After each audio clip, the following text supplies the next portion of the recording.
નમસ્કાર નમસ્કાર મિત્રો, આજે ફરીથી આપ સૌનું આ ફેસબુક લાઈવમાં સ્વાગત છે। આજે આપણે સૌ કોઈ કોરોના મહામારી અને લોકડાઉનના કારણે આપણે સૌ કોઈ આપણો દેશ અને દુનિયા ઘણી બધી સમસ્યાઓનો સામનો કરી રહી છે। આ મહામારી દરમિયાન આપણે સૌ કોઈએ થોડી ધીરજ રાખવાની જરૂર છે અને દરેક સરકારી નિર્દેશોનું પાલન કરવાની જરૂર છે। હું ડૉક્ટર રમાશંકર યાદવ એક માનસિક રોગના ડૉક્ટર તરીકે, માનસિક રોગ નિષ્ણાત તરીકે અમદાવાદમાં પ્રાઇવેટ પ્રેક્ટિસ કરું છું અને આજે હું આપ સૌ સાથે ફેસબુક લાઈવમાં કોરોના મહામારી વખતે લોકડાઉન સમય દરમિયાન ગર્ભવતી મહિલાઓમાં થતી માનસિક સમસ્યાઓ બાબતે કેટલીક માહિતી આપીશ। આજે આપણે સૌ કોઈ જાણીએ છીએ કે ગર્ભાવસ્થા, પ્રેગ્નન્સી એ ઇમ્યુનો કોમ્પ્રોમાઇઝ સ્ટેટ હોય છે। ગર્ભવતી સ્ત્રીના શરીરમાં ઘણા ખરા હોર્મોનલ ચેન્જીસ થાય છે, જેના કારણે ગર્ભવતી સ્ત્રીની ઇમ્યુનિટી થોડી ઓછી રહે છે અને ઇમ્યુનિટી ઓછી હોવાના કારણે ઘણા ખરા બીમારી કે રોગો થવાનું એમને રિસ્ક હોય છે। પ્રેગ્નન્સી સિવાય બાળકોમાં, ઘરડા લોકોમાં, કેટલીક જીવલેણ બીમારીઓમાં સ્ટીરોઇડ દવા ચાલતી હોય એવા દર્દીઓ, બીપી, ડાયાબિટીસ, કેન્સર અને કેટલીક ઇમ્યુનો કોમ્પ્રોમાઇઝ ઇમ્યુનિટી ઘટાડે એવી દવાઓ, આવા બધા દવાઓ લેનાર કે બીમારીવાળા દર્દીઓમાં ઇમ્યુનિટી ઓછી હોય છે। એથી આ લોકોને કોરોના બીમારી સાથે જોડાયેલી ગંભીર સમસ્યા અથવા મૃત્યુ થવાનું જોખમ વધારે હોય છે। એટલે અત્યારના સમયગાળા દરમિયાન, અત્યારના કોરોનાના સમયમાં આપણે સૌએ ખાસ અને પ્રેગ્નન્ટ સ્ત્રીઓએ, પ્રેગ્નન્ટ મહિલાઓએ ખાસ કાળજી રાખવાની છે કે એમને અથવા એમના પરિવારજનોને કોરોના સાથે જોડાયેલું કશું પ્રોબ્લેમ ના થાય, કોરોના ના થાય। કેમ કે જો આપણા પરિવારનું કોઈ એક સભ્ય બીમાર થશે તો એનું ઇન્ફેક્શન આપણને પણ લાગી શકે છે, એટલે આપણે ખાસ કાળજી રાખવાની છે। આજે સ્નેહ હોસ્પિટલ તરફથી આ ફેસબુક લાઈવમાં હું ટ્રાય કરીશ કે માનસિક સમસ્યાઓ ઉપર જ ફોકસ વધારે કરું, કેમ કે શારીરિક સમસ્યાઓ બાબતે ઘણા ખરા લોકોએ તમને માર્ગદર્શન આપ્યું હશે કે માસ્ક પહેરવું, હાથ બરાબર ધોવા, બહારની જગ્યાઓમાં જ્યાં ત્યાં જે તે જગ્યાઓને ટચ ના કરવું, ચોખ્ખાઈ રાખવું, પોસિબલ હોય તો બહાર ના જવું, પોસિબલ હોય તો શાકભાજી લઈને આવો તો બરાબર ધોઈને પછી જ યુઝ કરવી, જેને શરદી, ખાંસી, તાવ કે કોઈ પણ બીમારી હોય એવા વ્યક્તિઓથી થોડું અંતર રાખવું, એવી ઘણી ખરી કાળજી, શારીરિક કાળજી રાખવા બાબતે ઘણા લોકોએ આપ સૌને માર્ગદર્શન આપ્યું હશે। તો આજે હું ફોકસ રાખીશ કે આપની માનસિક સમસ્યાઓ બાબતે હું ફોકસ વધારે રાખું। તો અત્યારનો જે સમયગાળો છે એ ગાળા દરમિયાન માનસિક ટેન્શન વધી જવા, સ્ટ્રેસ વધી જવાના કારણો કયા કયા છે? તો સ્ટ્રેસ વધી જવાના કારણોમાં આપણે મુખ્યત્વે જોઈએ તો 1 મહિનાથી આપણે સૌ લોકો લોકડાઉનમાં છીએ। લોકડાઉનના કારણે બહાર જઈ શકતા નથી, બહારના લોકોને મળી શકતા નથી, નાની મોટી વસ્તુ ખરીદી શકતા નથી, એટલે કે આપણી જિંદગી જે છે કંટાળાજનક બની ગઈ છે, જેના કારણે ઘણી ખરી વ્યક્તિઓ છે સ્ટ્રેસ અનુભવી રહી છે। આપણા ઘરમાં કોઈ વસ્તુ ઘટે છે, આપણું પરિવારનો કોઈ સભ્ય કોઈ વસ્તુ લેવા જાય છે તો ઘણી સ્ત્રીઓમાં એમને કંઈક થઈ જશે તો એમને ઇન્ફેક્શન લાગશે, તો મને ઇન્ફેક્શન લાગશે, તો વસ્તુઓની જરૂર હોય ને વસ્તુ ના મળતી હોય તો હવે શું થશે, એવા ઘણા બધા નેગેટિવ પ્રશ્નો છે જેના કારણે આ મહિલાઓમાં સ્ટ્રેસ વધી શકે છે। પરિવારનું કોઈ એક સભ્ય, ભાઈ, બહેન, મા, બાપ કે કોઈ પણ એક સભ્ય બહાર કોઈ જગ્યાએ ફસાઈ ગયા છે, બીજા સિટીમાં કે બીજા સ્ટેટમાં, એમને લગતા વિચારોના કારણે પણ માનસિક સ્ટ્રેસ વધી શકે છે। ઘરમાં ખાવાની સુવિધા નથી, ઘરમાં કેટલીક જીવન જરૂરિયાતની વસ્તુઓની સુવિધા નથી, બીજા ઉપર આધાર રાખવો પડે છે, એવા ઘણા ખરા પ્રશ્નો તમારું માનસિક ટેન્શન વધારી શકે છે। પ્રેગ્નન્સી સાથે જોડાયેલા, બાળકના વિકાસ સાથે જોડાયેલા કેટલાક પ્રશ્નો તમારું માનસિક ટેન્શન વધારી શકે છે। ટીવી, વોટ્સઅપ, ફેસબુક, યુટ્યુબ એવા ઘણા ખરા માધ્યમથી ઘણી બધી નેગેટિવ ઇન્ફોર્મેશન, લોકોની મરણની, લોકોમાં બીમારીઓની ઘણી ખરી નેગેટિવ ઇન્ફોર્મેશન જો તમે લીધી હોય અને એ બધા નેગેટિવ વિચારોના કારણે પણ માનસિક ટેન્શન વધી શકે છે. એટલે માનસિક ટેન્શન વધારથી અત્યારના સમયમાં ઘણી બાબતો છે. આ બીમારીના સાથે જોડાયેલા આંકડાઓ જેટલા આપણી નજર સામે આવે છે, આપણા સિટીમાં અમદાવાદમાં પણ ઘણા કેસીસ વધી રહ્યા છે. પહેલા કોટ વિસ્તારમાં કેસીસ હતા, ધીમે ધીમે કેસો હવે સિટીના જુદા જુદા વિસ્તારમાં થઈ રહ્યા છે. ઘણા ડોક્ટરોને પણ થયા છે, ઘણા હેલ્થ કેર વર્કર સ્ટાફને પણ થયા છે, પોલીસને પણ થયા છે, ફાયર બ્રિગેડ વાળા લોકોને પણ થયા છે. શાકભાજી કોઈ પણ ક્લાસ એવો બાકી નથી કે જેને હવે ધીમે ધીમે આ રોગ થતો નથી. તો આપણે ખાસ એ યાદ રાખવાનું છે કે જે કંઈ પણ ઇન્ફોર્મેશન આપણે લઈએ છીએ અને આપણા પારિવારિક પણ કેટલાક કારણો છે, ઘરના લડાઈ ઝઘડા કે એવા ઘણી બધી બાબતો છે જે આપણામાં સ્ટ્રેસ વધારી શકે છે, માનસિક ટેન્શન વધારી શકે છે. ગર્ભવતી મહિલાઓમાં વાત કરીએ તો માનસિક ટેન્શન વધવાના સાથે કેટલાક માનસિક લક્ષણો જોવા મળે છે, જેમ કે મન નિરાશ રહેવું, બોલવું ના ગમવું, ભૂખ ના લાગવી, નિરાશા, હતાશા, બેચેની, ગભરામણ, ધબકારા વધી જવા, છાતી ભારે લાગવી, મોઢું સુકાવું, હાથ પગમાં ખાલી ચડવી, ઝણઝણાટી થવી, રડવાનું આવવું, મરવાના વિચારો આવવા, આવા જાત જાતના શંકા થવી, વહેમ થવા, કાલ્પનિક ચિત્રો દેખાવા, કાલ્પનિક અવાજો સંભળાવા, જુદા જુદા લોકોમાં જુદા જુદા લેવલની માનસિક સમસ્યાઓ થઈ રહી છે. હું પોતે ગવર્મેન્ટની 110 હેલ્પલાઇન 1100 હેલ્પલાઇનમાં છું. તો હેલ્પલાઇનના થ્રુ પણ અમારી પાસે ઘણા કેસીસ આવે છે જે લોકો માનસિક રીતે ડિસ્ટર્બ થઈ ગયા હોય અને ઊંધી સીધી વાતો કરવા લાગ્યા હોય કે કોઈ મુસ્લિમ મહિલા છે જે સિંદૂર માંગી રહી છે, જે મરી ગયેલા પૂર્વજોને યાદ કરી રહી છે. જાત જાતની માનસિક ફરિયાદો સાથે જોડાયેલી સમસ્યાઓ માટે લોકો અમને કોલ કરી રહ્યા છે. તો ઘણી બધી માનસિક સમસ્યાઓ છે, એની આપણે ચર્ચા કરવા જઈએ તો ડિપ્રેશન એક કોમન માનસિક સમસ્યા છે. જો સ્ટ્રેસના કારણે આ ડિપ્રેસિવ ફરિયાદ હોય તો પ્રોપર માર્ગદર્શન, પ્રોપર કાઉન્સેલિંગ, પરિવારના સપોર્ટથી દવા વગર પણ ડિપ્રેશન મટી શકે છે. તો કદાચ તમને આવી કોઈ પણ સમસ્યા હોય તો તમે સ્નેહ હોસ્પિટલની હેલ્પલાઇન ઉપર અથવા મારા પર્સનલ નંબર ઉપર મને કોલ કરીને માર્ગદર્શન મેળવી શકો છો. તમે ગવર્મેન્ટની 1100 નંબરની હેલ્પલાઇન ઉપર પણ કોલ કરીને મદદ મેળવી શકો છો. તમારે માનસિક સમસ્યાઓ સિવાયની પણ કોઈ સમસ્યા હોય, પારિવારિક સમસ્યાઓ, ખોરાકની, જીવન જરૂરિયાત વસ્તુની કે કોઈ પણ સમસ્યા હોય, શારીરિક બીમારીની કોઈ પણ સમસ્યા હોય, તમે સરકારી હેલ્પલાઇનનો ઉપયોગ કરી શકો છો. તમે તમારા પરિવારવાળાની, તમે તમારા પાડોશીની, તમે તમારા સગાઓની પણ મદદ લઈ શકો છો. તો કોઈ પણ માનસિક ફરિયાદ જો તમને જણાતી હોય તો એ માનસિક ફરિયાદમાં શરમ રાખ્યા વગર હેલ્પ લઈ શકો છો. માનસિક ફરિયાદ સાથે જોડાયેલા કેટલાક દર્દીઓના પ્રશ્નો છે, એ પ્રશ્નોની ચર્ચા કરતી વખતે પણ હું કેટલુંક માર્ગદર્શન આપીશ. સ્ટ્રેસ ઘટે, માનસિક સમસ્યાઓ ઘટે, એના માટે આપણે કાળજી શું રાખવાની છે? તો કેટલીક કાળજી રાખવી બહુ જરૂરી છે. શારીરિક કાળજી રાખવી, જે શરૂઆતમાં વાત થઈ, જે 1 મહિનાથી આપણે સાંભળી છે, એ દરેક શારીરિક કાળજી રાખીશું. આપણે પોતાની શારીરિક કાળજી રાખીશું તો આપણા શરીરમાં કેટલીક બીમારીઓ નહીં થાય. ગર્ભવતી મહિલાઓમાં કદાચ પ્રાઇવેટ પાર્ટની પણ સફાઈ રાખવી, પોતાની શારીરિક કાળજી રાખવી, જેથી બીજી બીમારીઓ પણ ના થાય. બીજી બીમારીઓના કારણે પણ તમારી ઇમ્યુનિટી ડાઉન થાય અને બાળકના વિકાસ ઉપર અસર પડી શકે છે. એટલે દરેક પ્રકારની શારીરિક કાળજી રાખવી, ઊંઘ પૂરી કરવી, પ્રોપર ખોરાક લેવો. અમુક ગર્ભવતી મહિલાઓને મોર્નિંગ સિકનેસની ફરિયાદ હોય છે. તો મોર્નિંગ સિકનેસમાં ઘણી વખત એ લોકોને વારે ઘડીએ ઉબકા અને ઉલટીની ફરિયાદ હોય છે.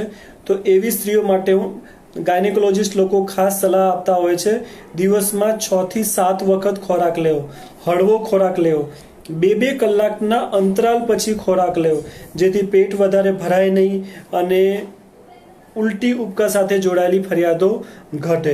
ત્રીજું, ઘરના લોકો સાથે પોઝિટિવ વાતો કરવી, ઘરના લોકો સાથે હળવી ગેમ રમવી.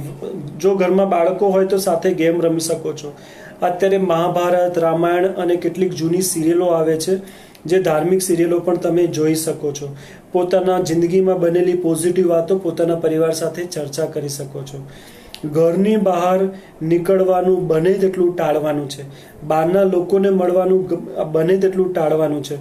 ઘરનું કોઈ પણ વ્યક્તિ બહાર જાય છે તો એ લોકોને પણ સલાહ આપવાની છે કે પોસિબલ હોય એટલું એ પોતાનું ધ્યાન રાખે અને કામ સિવાય બહાર ના જાય. અને બીજી વસ્તુ છે કે પોતાનું રૂટીન ચાલુ રાખવાનું છે. મનગમતી પ્રવૃત્તિ, ચિત્રો દોરવા, ઘરના નાના મોટા કામ કરવા, જૂના ગીતો સાંભળવા કે ગાવા, તમને કોઈ પણ મનગમતી પ્રવૃત્તિ જેમાં રસ હોય એ દરેક પ્રવૃત્તિ કરી શકો છો.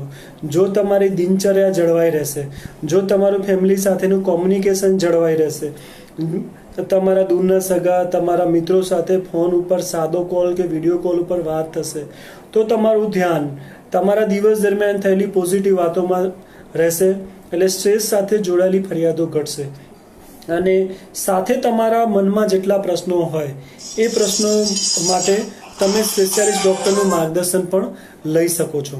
અને આ એક એવો સમય છે કે જો તમે પ્રોપર સલાહ લેશો, જો તમે પ્રોપર માર્ગદર્શન લેશો, તો તમે માનસિક ટેન્શનના શિકાર નહીં બનો, માનસિક સમસ્યાઓના શિકાર નહીં બનો. માનસિક સમસ્યાઓને થતા અને અટકાવી શકશો. અને મિત્રો, મહિલાઓને ખાસ કહું છું કે કોઈ પણ જાતની શરમ વગર, કોઈ પણ જાતના સંકોચ વગર પરિવારના સભ્યોને તમારી વિચારો, તમારી લાગણીઓ વ્યક્ત કરો.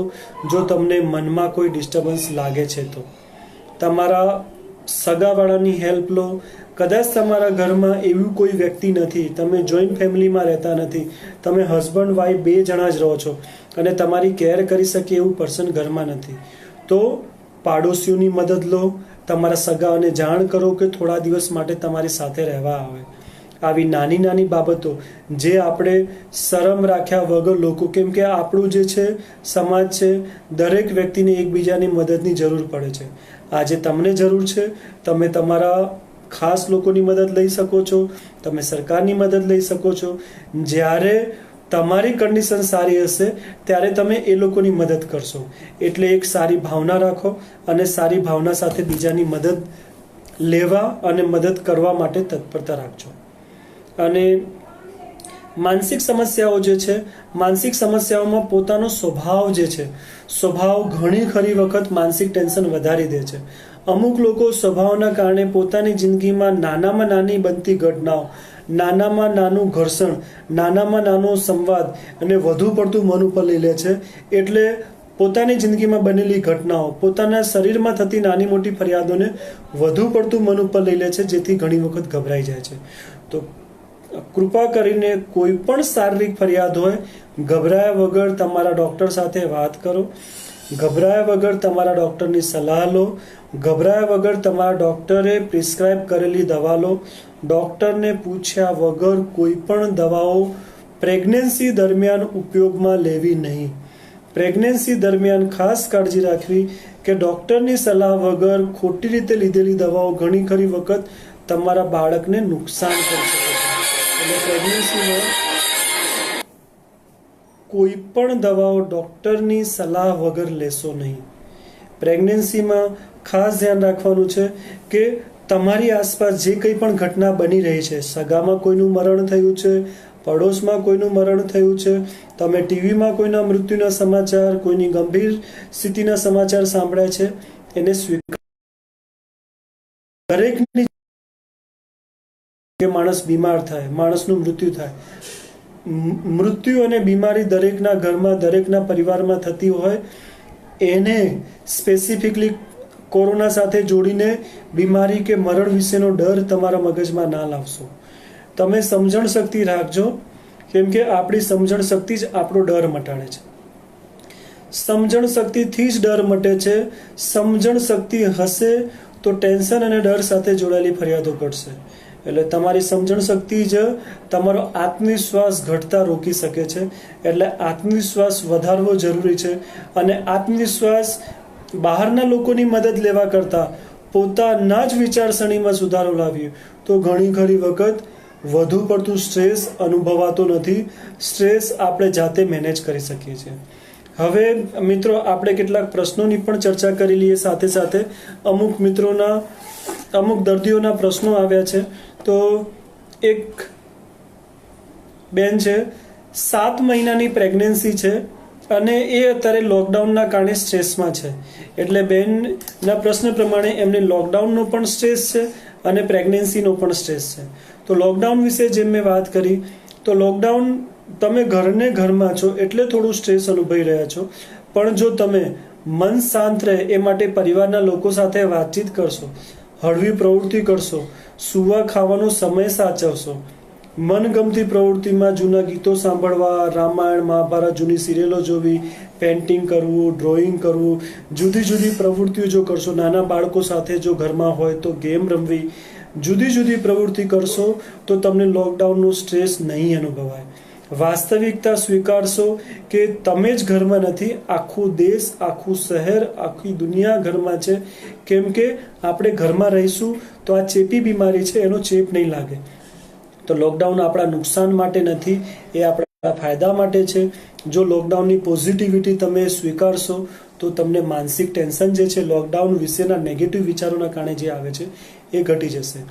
પ્રેગ્નન્સી સાથે જોડાયેલા જે નેગેટિવ વિચારો છે, પ્રેગ્નન્સી સાથે જોડાયેલા નેગેટિવ વિચારોમાં તમારો 7મો મહિનો ચાલી રહ્યો છે એટલે કે છેલ્લું ટ્રાઇમેસ્ટર છે. 7મો 8મો મહિનો અને 9મો મહિનો એમ પણ કાળજીની દ્રષ્ટિએ બહુ સાચવવા જેવું હોય છે. તમારા માટે એક સારા સમાચાર કહી દઉં કે પ્રેગ્નન્સીમાં કોરોનાના કારણે થતી ગંભીર સમસ્યાઓ અને મોતનું જોખમ વધારે છે. પણ હાલમાં ચીનના વુહાનમાંથી આવેલા રિપોર્ટ પરથી, WHOના રિપોર્ટ પરથી અને કેટલાક સ્ટડી પરથી એવું જાણવા મળ્યું છે કે 2003-4માં સાર્સ અને સ્વાઇન ફ્લૂ ને એ જે વાયરસ હતા, એ વાયરસમાં પ્રેગ્નન્ટ વુમનમાં, પ્રેગ્નન્ટ સ્ત્રીઓમાં જેટલી મોર્ટાલિટી હતી, જેટલા ડેથ હતા, એટલા ડેથ આ વાયરસમાં જોવા મળ્યા નથી. એટલે એટલી ગંભીર સ્થિતિ આ વાયરસમાં નથી. પણ સ્ટીલ આપણે નોર્મલ પોપ્યુલેશન કરતાં વધારે કાળજી રાખવાની છે. બીજું, આ વાયરસ અને ઇન્ટ્રાયુટ્રાઇન ટ્રાન્સફર થતું નથી, એટલે તમારામાંથી ગર્ભમાં ટ્રાન્સફર થશે નહીં. ઇન્ટ્રાયુટ્રાઇન ટ્રાન્સફરના કોઈ રેકોર્ડ નથી, એટલે એ તમારા માટે સારી બાબત છે. બીજું, બ્રેસ્ટ મિલ્કથી પણ આ વાયરસ ફેલાતો નથી, એટલે એ બાબત પણ તમારા માટે સારી છે. હા, કદાચ તમારી 9મા મહિને ડિલિવરી થાય, કદાચ પોઝિટિવ મહિલા હોય તો એનો ચેપ સંપર્કમાં રહેવાથી એના બાળકને લાગી શકે છે. તો એવા ખાસ સંજોગોમાં આવા બાળકને પોઝિટિવ મહિલાથી દૂર રાખતા હોઈએ છીએ. ઘરના બીજા લોકો એ બાળકની સંભાળ રાખતા હોય છે. મેડિકલ ટીમના ઓબ્ઝર્વેશનમાં મા અને બાળકને રાખતા હોઈએ છીએ. અને જેમ કીધું કે ઓબ્ઝર્વેશન જ્યાં સુધી મહિલા વાયરલ ઇન્ફેક્શન છે 7, 10 કે 14 કે 15 દિવસ જ એ કાળજી રાખવાની હોય છે. પછી એકવાર રિપોર્ટ નેગેટિવ આવી ગયા પછી, એકવાર સ્વસ્થ થઈ ગયા પછી તમારું બાળક તમારી સાથે જ રહેવાનું છે. આ ગાળા દરમિયાન, આ 14 થી 20 દિવસના ગાળા દરમિયાન બ્રેસ્ટ મિલ્ક આ બ્રેસ્ટ પંપ જોડે પણ કાઢીને બાળકને પીવડાવી શકાય છે, અથવા તો ઉપરનું દૂધ પણ આપી શકાય છે. એ સાયન્ટિફિક વસ્તુ છે, એ ડૉક્ટરો તમારી કન્ડિશન પ્રમાણે ડિસાઇડ કરશે. પણ આ એવી મહિલાઓ માટે છે કે કદાચ જેને રિપોર્ટ પોઝિટિવ આવ્યો હોય, જેને કોરોનાનો ચેપ લાગ્યો હોય પણ આપણે તો પહેલાંથી જ કાળજી રાખી છે, એટલે આપણને ચેપ લાગવાનું જોખમ ઓછું રહેશે. જેટલી તમે અને તમારો પરિવાર કાળજી રાખશે એટલું જોખમ ઓછું છે. ઇન્ટ્રાયુટ્રાઇન ટ્રાન્સફર નથી, એ પ્રેગ્નન્ટ સ્ત્રીઓ માટે સારી બાબત છે. અને ચાઇલ્ડને બ્રેસ્ટ ફીડિંગમાં ટ્રાન્સફર થવાના ડેટા નથી, એ તમારા માટે સારી બાબત છે. અને પ્રેગ્નન્સી સાથે જોડાયેલો જો તમે ડર રાખતા હોય તો એ બધી જ મહિલાઓને મારું એક ખાસ આ શબ્દો યાદ રાખજો કે તમે એવા પહેલા સ્ત્રી નથી કે જે પ્રેગ્નન્ટ થયા છો. દરેક સ્ત્રી પોતાની જીવન દરમિયાન, દરેક મેરિડ સ્ત્રી પોતાના જીવન દરમિયાન 1, 2 કે 3, 4 વખત પ્રેગ્નન્ટ થાય છે. પ્રેગ્નન્સી એક સામાન્ય ઘટના તરીકે લેશો તો તમને સ્ટ્રેસ નહીં થાય. પ્રેગ્નન્સી એક રૂટીનલી તમારા મમ્મી, તમારા દાદી, તમારા ભાઈ, તમારા પરિવારની સ્ત્રીઓ જોડે પોઝિટિવ વાતોની ચર્ચા કરશો. પ્રેગ્નન્સી સાથે દરેક સ્ત્રી પ્રેગ્નન્ટ થાય છે એટલે વધુ પડતું ટેન્શન ના રાખો, વધુ પડતું સ્ટ્રેસ ના રાખો. જરૂરી માહિતી તમે પરિવાર અને ડૉક્ટર અને સગા પાસેથી લઈ શકો છો. જે માણસ સમજણ શક્તિ ધરાવે છે, જે માણસ નોલેજ ધરાવે છે, એવા માણસ જોડે સલાહ લેજો. જેવા તેવા વ્યક્તિની સલાહ ના લેતા, કેમ કે લોકોની આપેલી ખોટી સલાહ પણ તમારું ટેન્શન વધારી શકે છે. એટલે ખાસ આ બાબત યાદ રાખજો. એક બીજો પ્રશ્ન છે કે હું રોજ સોશિયલ મીડિયા ઉપર મારા જાતના પ્રશ્નોના આન્સર ગોતવાની કોશિશ કરું છું. ગૂગલ ઉપર મારા કેટલાક પ્રશ્નોના આન્સર ગોતવાની કોશિશ કરું છું. મારી જાતને અને મારા ઘરમાં રહેલા બાળકને મારે કોરોના વાયરસથી કેવી રીતે બચાવવું, અને કદાચ મને ઇન્ફેક્શન થઈ ગયું તો મારું શું થશે, અને એવી ચિંતા પણ મને રહે છે. મારે કઈ કઈ બાબતોનું ધ્યાન રાખવું જોઈએ. તો સેમ વસ્તુ છે કે નેગેટિવ વસ્તુ તમે જેટલી નેગેટિવિટી માઇન્ડમાં ભેગી કરશો, મગજમાં ટેન્શન વધશે, જાત જાતની શારીરિક અને માનસિક ફરિયાદો ચાલુ થશે. યુટ્યુબ, ફેસબુક, વોટ્સઅપ, કોઈ પણ સોશિયલ મીડિયા, ન્યૂઝ પણ તમારે એટલીસ્ટ નથી જોવાની. કોઈ પણ નેગેટિવ કન્ટેન્ટ વાળું કોઈ પણ વસ્તુ તમારે ક્યાંયથી પણ જોવાનું નથી. જેટલું નેગેટિવ વસ્તુ તમે જોશો, જેટલું નેગેટિવ વિચારો જેટલું નેગેટિવ માહિતી ભેગી કરશો, એટલા નેગેટિવ વિચારો આવશે. જેટલા નેગેટિવ વિચારો આવશે એટલું તમારું સ્ટ્રેસ વધશે. તો સૌથી પહેલી વસ્તુ મારી સલાહ છે કે ખોટી જગ્યાથી માહિતી ના લેશો. તમારે કોરોના રિલેટેડ માહિતી જોઈએ છે તો WHO અથવા ગવર્મેન્ટ સાઇટ પરથી લઈ શકો છો. ન્યૂઝ ચેનલમાં આવતી કેટલી ગવર્મેન્ટ માહિતી તમે લઈ શકો છો. દિવસમાં 1-2 વખત કરતાં વધારે વખત કોરોના સાથે જોડાયેલા ડેટા નથી લેવા. તમને કે તમારા પરિવારને કોરોના થશે તો આ એક વાયરલ ઇન્ફેક્શન છે, 10 થી 14 દિવસમાં મટી શકે છે. ખાલી તમારે ધ્યાન રાખવાનું છે કે જો સમજાવેલી કાળજી રાખશો, તમે અને તમારો પરિવાર ચોખ્ખાઈ રાખશે, લોકોથી ડિસ્ટન્સ રાખશે, માસ્ક પહેરશે, નાની નાની જેટલી કાળજીની સરકાર અને બીજા ડૉક્ટરો વાત કરે છે ધ્યાન રાખશો, તો તમને કે તમારા બાળકને કોરોનાનો ચેપ નહીં લાગે. એટલે ખોટું સ્ટ્રેસ લેવાની જરૂર નથી. બીજું, સામાન્ય ફરિયાદ હોય તો મારે ડૉક્ટર પાસે જવું જોઈએ કે ના જવું જોઈએ? તો એક પ્રેગ્નન્ટ સ્ત્રીએ બને તેટલું બહાર જવાનું ટાળવાનું છે. ડૉક્ટરના ત્યાં પણ જવાનું ટાળવાનું છે. પોસિબલ હોય તો સામાન્ય શારીરિક ફરિયાદો માટે તમારા ડૉક્ટર જોડે ટેલિફોનિકલી વાત કરીને, ડૉક્ટર જોડે ટેલિફોનિકલી ડિસ્કસ કરીને કેટલીક દવાઓ તમે લઈ શકો છો, કેટલુંક માર્ગદર્શન લઈ શકો છો. જો ડૉક્ટરને તમારી સમસ્યામાં રૂબરૂ બોલાવવાની જરૂર લાગશે તો ડૉક્ટર તમને એની જાણ કરશે. તમારે જો ડૉક્ટર તમને રૂબરૂ આવવાનું કહે તો પ્રોપરલી એપોઇન્ટમેન્ટ લઈને મળવું. એપોઇન્ટમેન્ટ સિવાય ગર્ભવતી મહિલાઓએ હોસ્પિટલમાં જવું નહીં, કેમ કે જો તમે એપોઇન્ટમેન્ટ ના લીધી હોય, તમારે લાંબો ટાઈમ ત્યાં બેસવું પડે, હોસ્પિટલ જેવી જગ્યાએ બીજાનો ચેપ પણ લાગી શકે છે. તો પ્રોપર એપોઇન્ટમેન્ટ લીધા પછી જ તમારે જે તે ડૉક્ટર પાસે જવાનું છે. આજે અને ઇન્ટરનેટની સુવિધાના કારણે, ઘણી ખરી ફેસિલિટીના કારણે કેટલીક ફરિયાદો તો તમને ડૉક્ટર ટેલિફોનિક કાઉન્સલિંગ અને ટેલિફોનિકલી કેટલીક ટેબ્લેટો લખાવી શકે છે.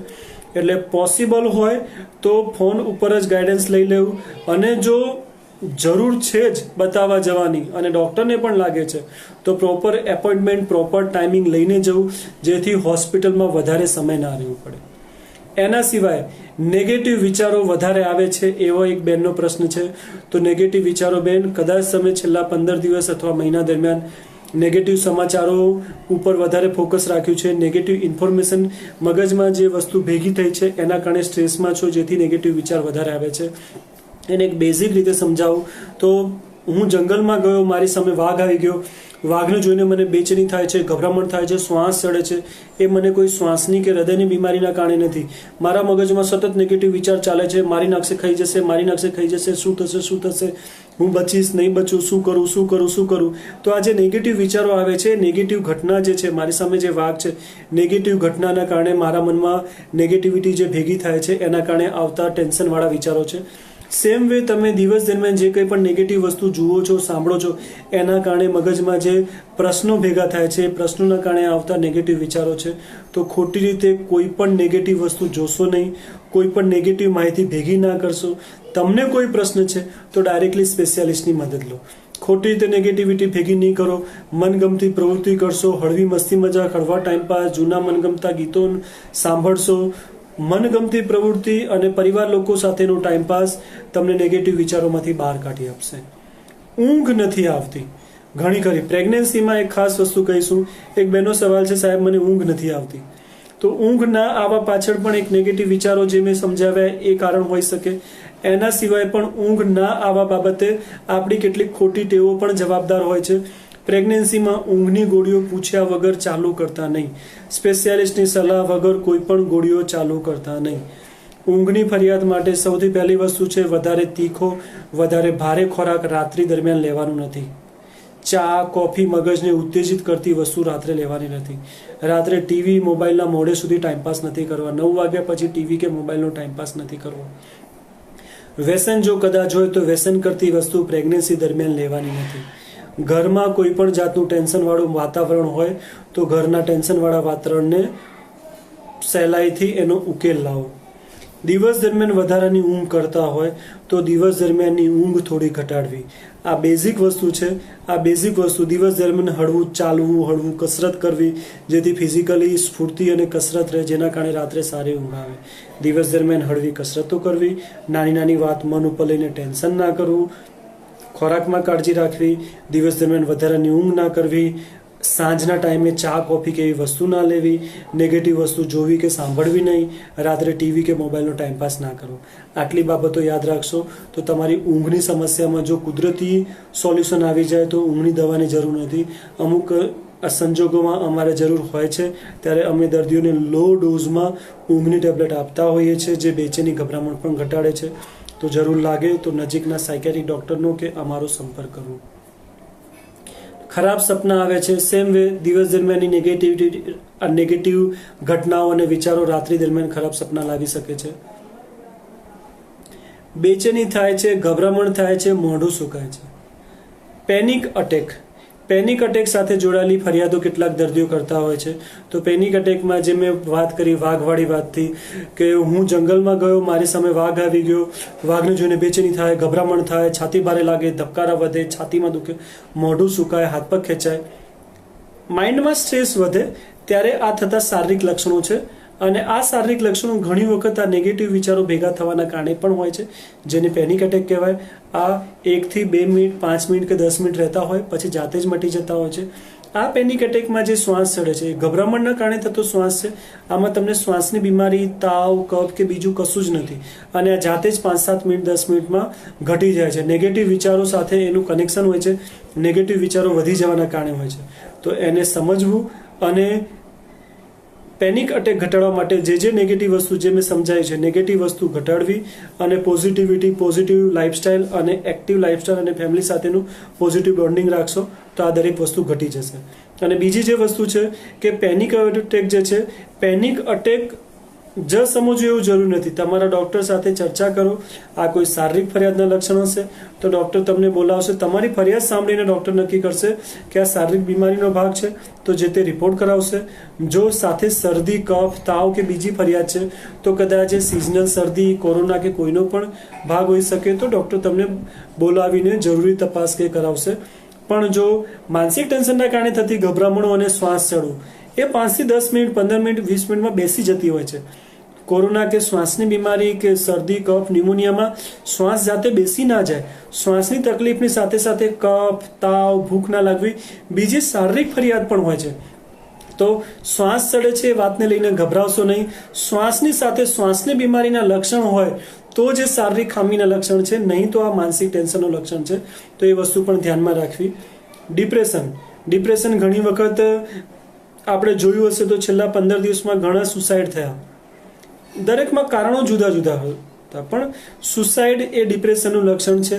કદાચ તમે નિરાશા, હતાશા, સુસાઇડના કોઈ પણ નેગેટિવ વિચારો આવે છે તો મહેરબાની કરીને શરમ ના રાખશો, સંકોચ ના કરશો. તમારા પરિવારના વ્યક્તિને જાણ કરો અને વહેલી તકે તમારા સગાને જાણ કરો. જો તમને જરૂર છે કે ડિપ્રેશન વધી ગયું છે તો સરકારી હેલ્પલાઇન 1100 1100 નંબર ઉપર કોલ કરો અથવા અમારી હેલ્પલાઇન ઉપર પણ કોલ કરી શકો છો. ડિપ્રેશન જે છે પરિસ્થિતિના કારણે પણ હોઈ શકે, હોર્મોનલ ચેન્જીસ જે આ પ્રેગ્નન્સીમાં થતા હોય એના કારણે પણ થઈ શકે. તમારી સમસ્યા સાંભળીને ડૉક્ટર પ્રોપરલી તમને માર્ગદર્શન આપશે અને ડૉક્ટરના માર્ગદર્શન પ્રમાણે કદાચ જરૂર હોય તો લો ડોઝમાં ડૉક્ટરો કેટલીક દવાઓ આપશે. તો સમજ્યા વગર કોઈ પણ દવા લેશો નહીં. ડિપ્રેશનને અવગણશો નહીં. ડિપ્રેશનના કારણે, સ્ટ્રેસ વધી જવાના કારણે તમારા શારીરિક સ્વાસ્થ્ય ઉપર અસર પડે છે. તમારું શારીરિક સ્વાસ્થ્ય કમજોર થશે તો તમારા બાળક ઉપર અસર પડે છે. માનસિક ફરિયાદોમાં ખાસ વસ્તુ યાદ રાખવાની છે, જો હું 15 દિવસ, મહિના, 2 મહિના દરમિયાન માનસિક રીતે ડિસ્ટર્બ રહી તો મારું માનસિક સ્વાસ્થ્ય સારું ના રહેવાના કારણે હું મારા શરીર ઉપર ધ્યાન નહીં આપી શકું. અને જો પ્રેગ્નન્ટ સ્ત્રી પોતાના શરીર ઉપર ધ્યાન નહીં આપી શકે તો એના બાળકના વિકાસમાં કેટલીક ખામી રહી જશે. તો પ્લીઝ, જો તમને કોઈ પણ માનસિક ડિસ્ટર્બન્સ છે તો તમારી દરેક માનસિક ફરિયાદો માટે શરમ રાખ્યા વગર તમારા ગાયનેક ડૉક્ટરને વાત કરો, તમારા નજીકના સાયકેટ્રિસ્ટને વાત કરો, સરકારી હેલ્પલાઇનની મદદ લો, તમારા પરિવારજનોની મદદ લો. પણ તમારું માનસિક અને શારીરિક સ્વાસ્થ્ય જળવાઈ રહે એ ખૂબ જ જરૂરી છે, જેથી તમારા બાળકના વિકાસમાં ખામી ના રહી જાય. એટલે તમે અને તમારું બાળક સ્વસ્થ રહે એ માટે તમારે ખાસ આ કાળજી રાખવાની છે. તમારે કોઈ પણ જાતની બેદરકારી દાખવવાની નથી. તમારી કરેલી ભૂલો, તમારી દાખવેલી બેદરકારી તમારા બાળકને નુકસાન કરી શકે છે. તો આ સાથે હું આપણા આ ફેસબુક લાઈવમાં સમાપ્ત કરવા જઈ રહ્યો છું. ખાલી એટલું જ કહીશ કે માનસિક સ્વાસ્થ્ય પ્રેગ્નન્ટ સ્ત્રીનું અથવા તો ડિલિવરી પછી ધાવણ આપતી જે મહિલાઓ છે, નાનું બાળક હોય, પ્રેગ્નન્સી વખતે અથવા પ્રેગ્નન્સી પછી સ્ત્રીનું માનસિક સ્વાસ્થ્ય જળવાય એ બહુ જરૂરી છે. કેમ કે જો સ્ત્રીનું માનસિક સ્વાસ્થ્ય સારું નહીં રહે તો એ ગર્ભમાં રહેલા બાળક અથવા તો પોતાના નાના બાળકનું ધ્યાન નહીં રાખી શકે અને જે ખૂબ જ ગંભીર સમસ્યાનું કારણ બની શકે છે. તો પ્લીઝ બેદરકારી કર્યા વગર નિષ્ણાતોની મદદ લો. અને છેલ્લે કહીશ કે કોરોના વાયરસ એક વાયરસની બીમારી છે. સમય સાથે આ ઘટી જશે, કાયમી રહેવાની નથી. ખાલી શરૂઆતનો તબક્કો છે. નવો વાયરસ છે તો નવા વાયરસ સાથે સુવિધાઓ ડેવલપ થાય. નવા વાયરસના ચેપ અચાનક વધી ના જાય. એક જાતનું શરદી, કફ, ન્યુમોનિયા કરાવતો વાયરસ છે. તો વાયરસવાળી બીમારીઓ ચેપી બીમારીઓ હોય. ચેપી બીમારીઓ ઝડપથી બધામાં ફેલાઈ ના જાય એટલે સરકારે લોકડાઉન જાહેર કર્યું છે. લોકડાઉનને નેગેટિવલી ના લેશો. લોકડાઉન દરમિયાન સરકારે દરેક નિર્દેશોનું પાલન કરો. જેવા કેસો ઘટવાનું ચાલુ થશે, અત્યારે પીક છે, જેવા કેસો ઘટવાના ચાલુ થશે, ધીમે ધીમે લોકડાઉનમાં પણ છૂટ આપવામાં આવશે. અને છતાં પણ આપણે વાયરલ ઇન્ફેક્શન છે, આવનારા 2-3 મહિના દરમિયાન અથવા તો આવનારા 6 મહિના દરમિયાન આપણે આ લોકડાઉનમાં જેટલી બાબતો શીખ્યા છીએ, સોશિયલ ડિસ્ટન્સિંગની, લોકોથી ડિસ્ટન્સ રાખવાની, માસ્ક પહેરવાની, સફાઈ રાખવાની, હાથ ધોવાની, દરેક બાબતોનું પાલન કરીશું, જેથી આપણે અથવા આપણો પરિવાર કોઈ પણ કોરોના રિલેટેડ બીમારી કે મોત કે ગંભીર કોઈ પણ બાબતનો શિકાર ના થાય. Thank you. ધન્યવાદ.